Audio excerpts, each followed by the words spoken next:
Okay.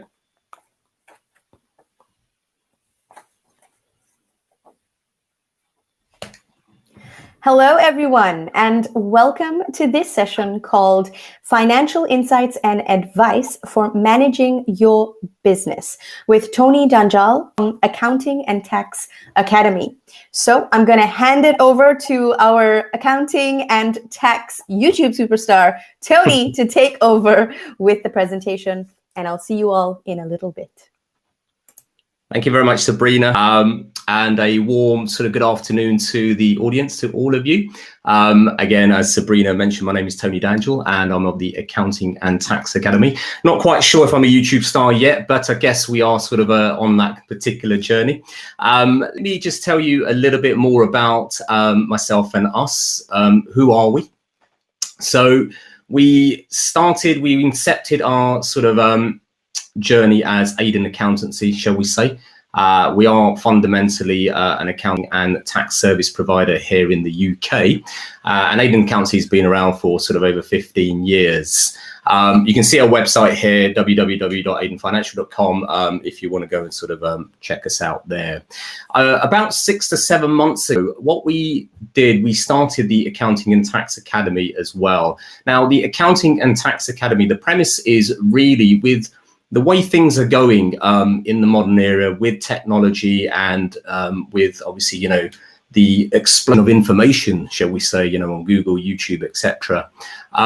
We found that sort of the information on accounting and tax was a little bit thin on the ground, shall we say, out there.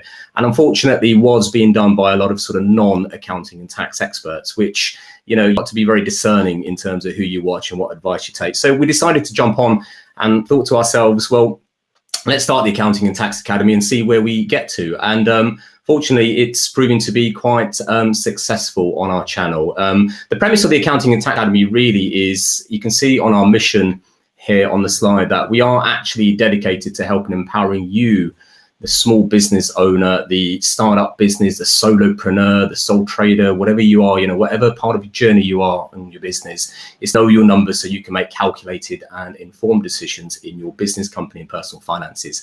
Now, I don't know about you guys out there, but, you know, certainly when I'm sort of looking for a product or a service, or I'm looking to find out about something, you know, I'm going to jump onto Google or YouTube. I'm going to do a little bit of research at least up front. And the days, and we've seen that in our business as well, the days of people sort of just picking up the phone and speaking to an accountant or a tax advisor directly is slowly starting to sort of recede. More people are sort of, you know, getting this knowledge and information from sort of social media and online platforms such as YouTube. So that's why the Accounting and Tax Academy has been incepted. There's the YouTube channel link. So if you want to go and check us out, there's an array of videos. So what I'm covering in this particular presentation is really just an overview, some financial insights targeted at you sort of pre-startup, new startup and early stage businesses, whether you're solopreneurs, i.e. one person bands, whether you're, you know, a partnership, whether you're more sort of, you know, you've got more of a complex structure. That's who I'm targeting this particular presentation to. So hopefully it proves to be very, very useful. And outside of that, if you want more information, you can certainly go and visit us on the YouTube channel. If you're that way inclined and you want to go into even more depth and you want to find out sort of more sort of complex accounting and tax techniques and how to save taxes, then you can also go to our membership area, which again, the link is here. And I do believe, Sabrina, a lot of these links can be sort of pasted into the chat box or be provided to the audience outside of this particular presentation. So not to worry if you don't get it now, we'll certainly provide that to you. So let's move on to the 5 points I want to go through. First of all is the setup and structure of your business, or shall we say the legal entity in which you should be operating through or need to decide on what to operate through. Setting up a business bank account, registering for VAT to do or not, systemizing your finance function to know your numbers, and then cash is truly king. Okay. So first and foremost is the setup and structure of a legal entity. Now, I always say when I speak to new sort of business owners, new startups or pre-startups, or even established businesses, The first thing I always say is with any business, the number one priority for you, the business owner, is to get and keep paying customers. That is it. That is your sole responsibility to begin with. And not just to begin with, to make sure you've got a rhythmic acquisition of customers and revenue coming in. Because without paying customers, whether you're selling products or services, it doesn't matter. You don't really have a business. And unfortunately, all too often, I've experienced new business startups or new solopreneurs or business owners create a company or, register with HMRC and get a legal entity set up and feel that they've got a business. That's not really a business, that's a legal structure. But it's not to say it's not important, because one of the things that you do need to think about is, well, what's the right structure for you in your business at a particular stage in time? Okay.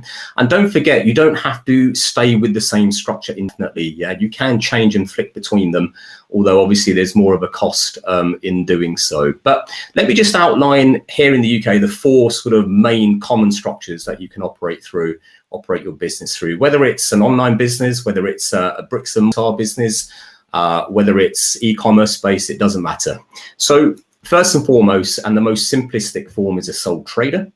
Next up is a partnership. And a partnership essentially is just 2 or more sole traders kind of partnering together. Number 3, which perhaps most of you have heard about, is a limited company, something called limited by shares limited company, and no doubt very, very popular. And number 4 is a limited liability partnership called an LLP. And a limited liability partnership is like a hybrid between a kind of sole trader partnership and a limited company.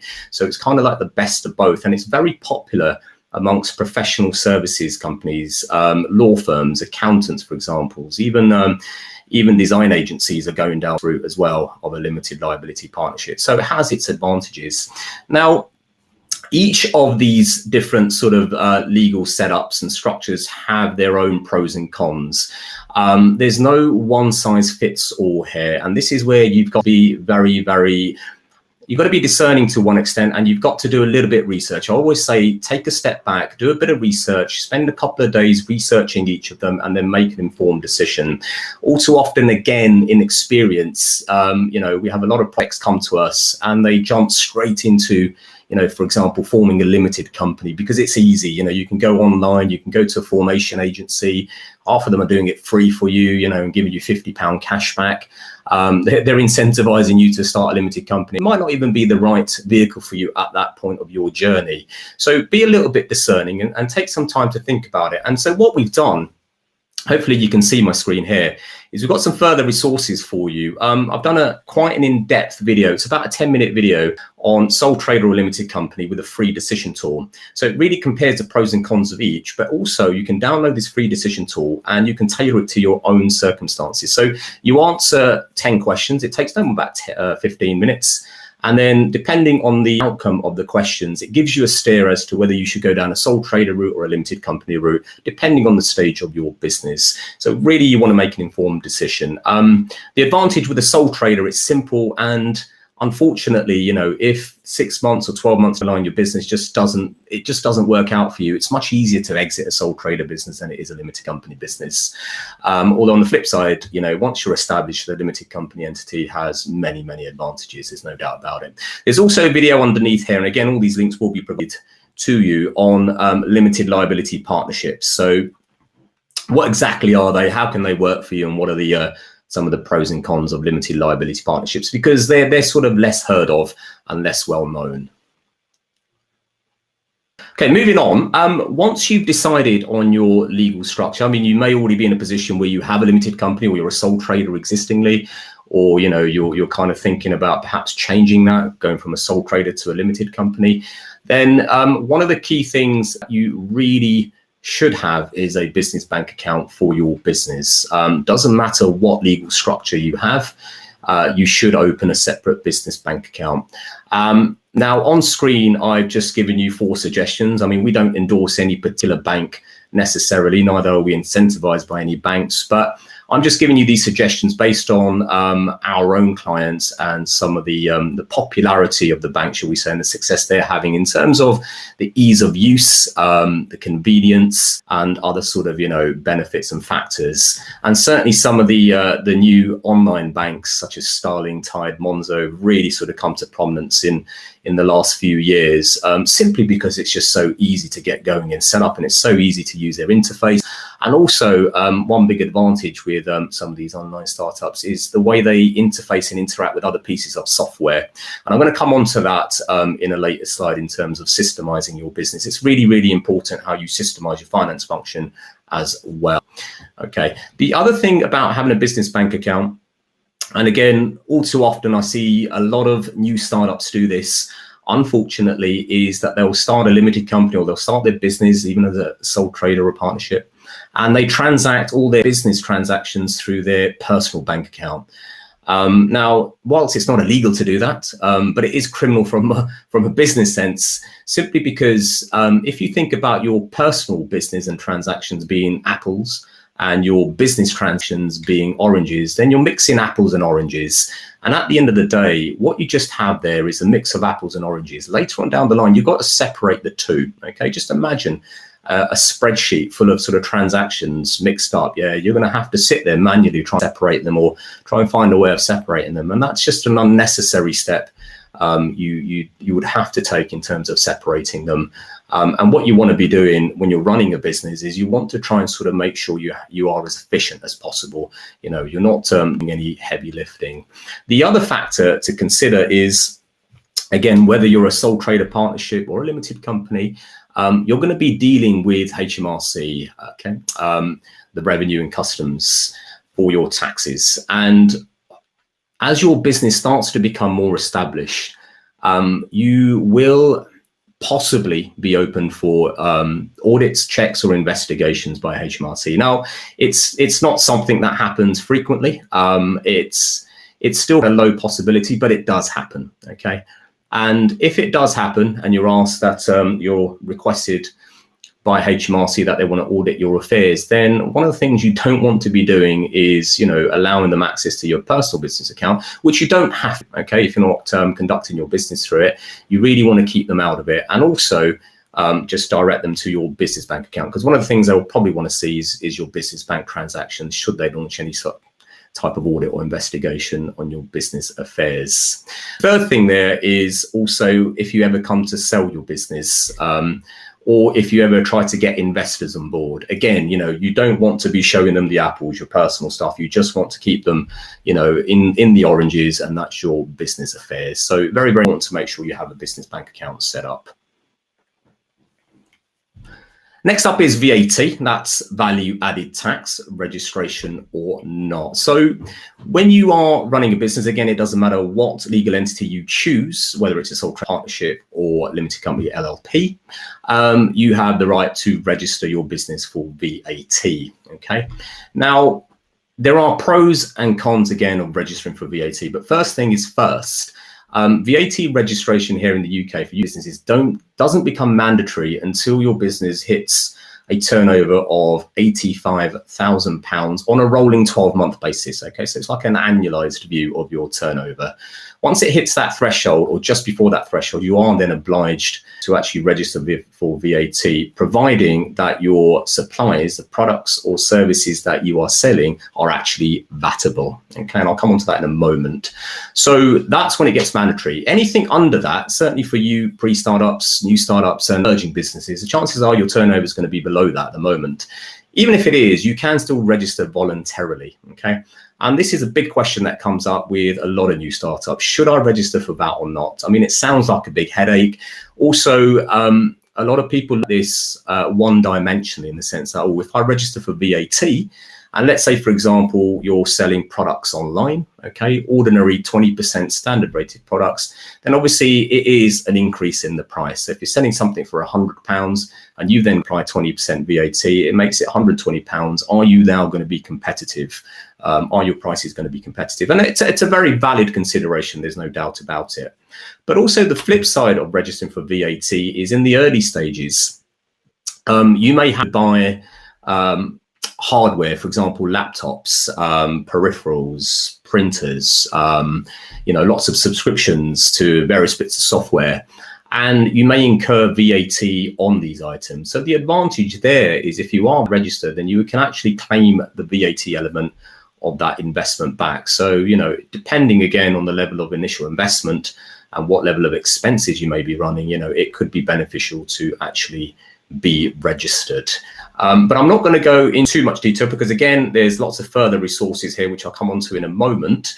The VAT rates in the UK, we all know there's a standard 20% VAT rate. There's a reduced 5%. There's a 0% rate. And then there's also an exempt level as well. VAT also is dependent on your industry, product, services, and geography. Okay, it can vary. So, for example, for e-commerce traders, VAT can get quite complicated, especially if you're selling your online goods to multi-jurisdictions, to the European Union, to outside of the European Union, and so on. So it can get quite a complex area. But what I've done is put some further resources so you can sort of go and self-educate yourselves, guys. There's links here. The basics of VAT is a video I've done. Another link here is the 4 benefits of VAT registration. So that one's a really pertinent one because that will help you decide whether you should actually register for VAT voluntarily or if you're under the threshold. And then also we've got a link here for a free VAT guide on supplies and rates. So basically, depending on what you're supplying, what product or what service you're actually supplying, what bucket does it fit in? Is it a 20% rate? Is it 5% zero? Or is it actually exempt or out of scope? Okay, so that guide will it goes into detail and you can go and look at your particular profession or industry or the services or the geographies that you're operating in, and it should let you know. Okay. Next up is systemizing your finances or your finance function, shall we say. Now, if I use the term finance function, please don't be alarmed. It's not, it's quite corporate speak, shall we say, given I have a corporate background.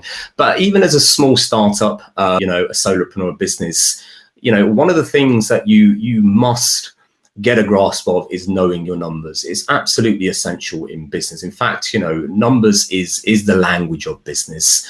And quite frankly, if you don't know your numbers, all you're doing is you're traveling in the dark, and invariably the possibility or the probability of not succeeding increases exponentially. So knowing your numbers is absolutely crucial.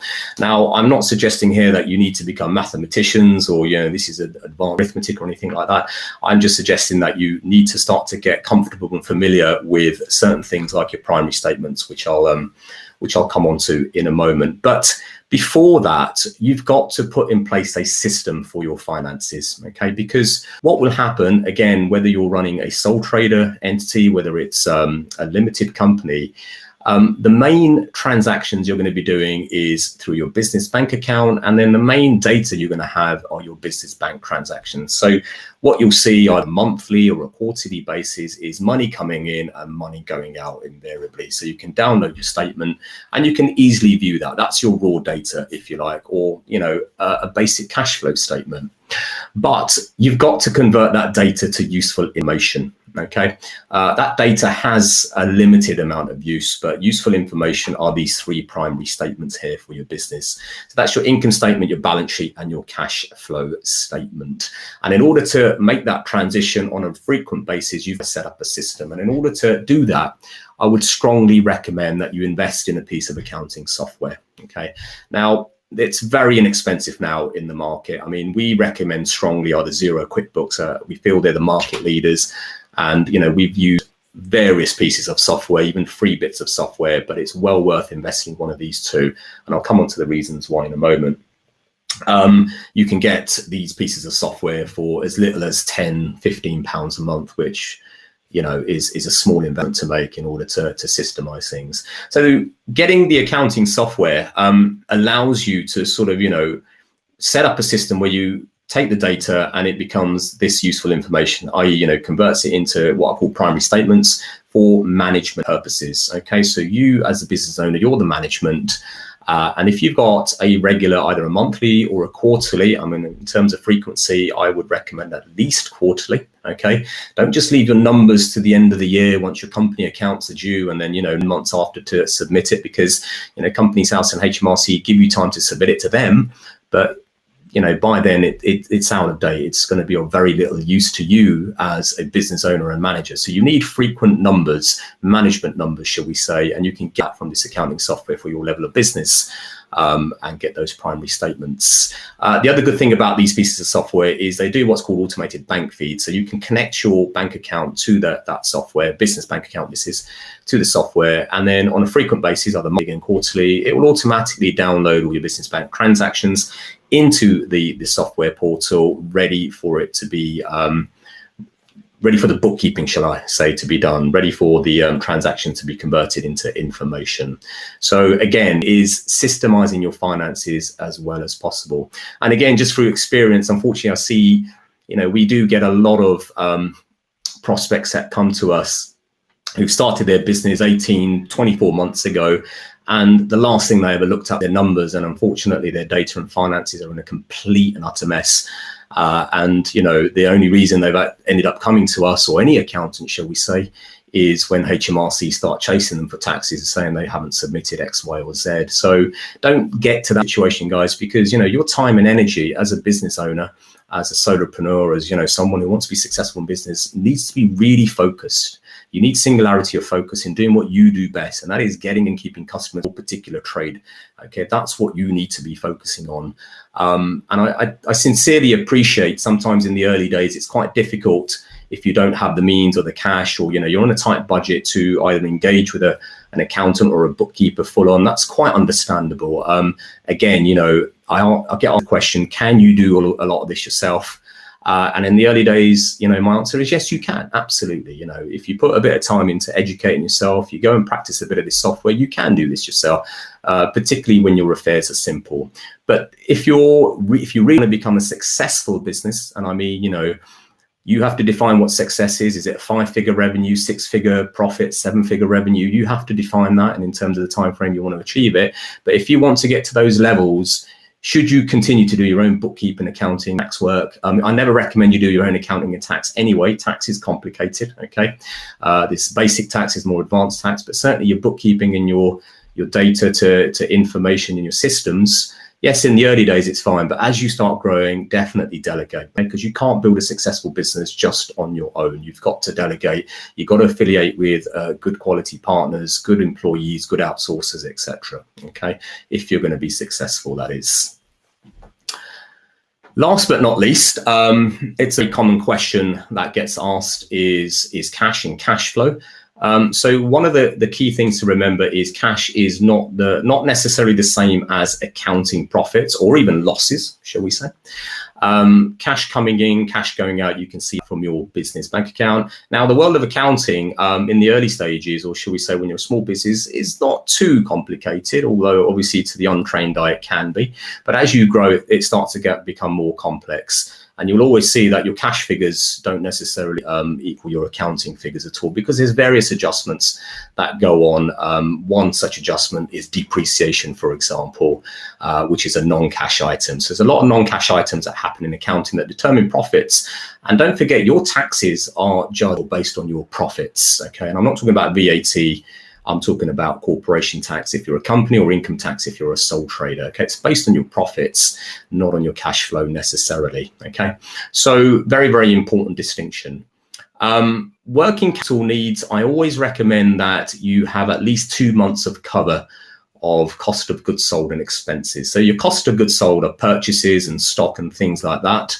And everyday sort of running expenses for your business. So it could be salary for your staff, or even yourself as a director or a sole trader, subscriptions, accounting fees, insurances, those kind of things. So I always say working capital, make it 2 months. So let's say, for example, every month your outgoings are approximately £1,000. Make sure you have about £2,000 in the bank, because if your suppliers or your customers are on any kind of credit terms and they take a long time to pay you, or even there could be a risk of bad debt, then at least that way you're not risking not paying your own suppliers, because if you stop paying them, they're going to obviously stop servicing you, and that could jeopardize your whole business model.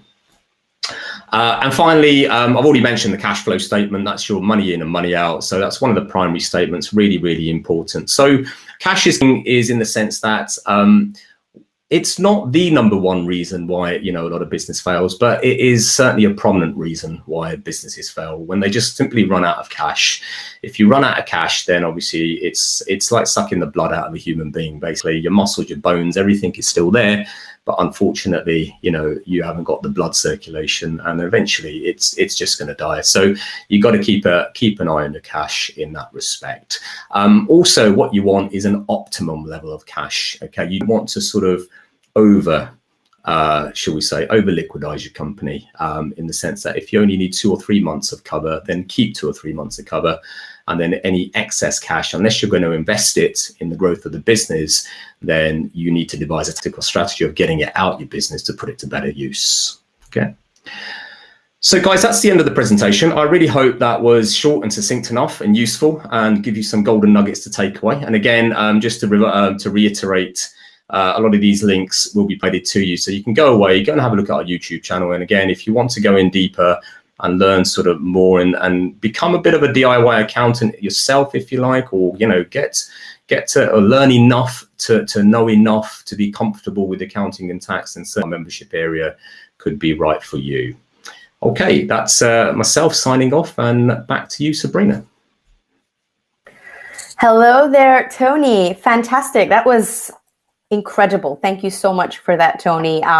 And we have a little bit of time for a question or two, so I will bring that up. So we have a question from Adiam, who is a startup founder in the world of fashion, and she said, I have an account with Tide, but they don't do international payments, therefore to make some payments using personal account.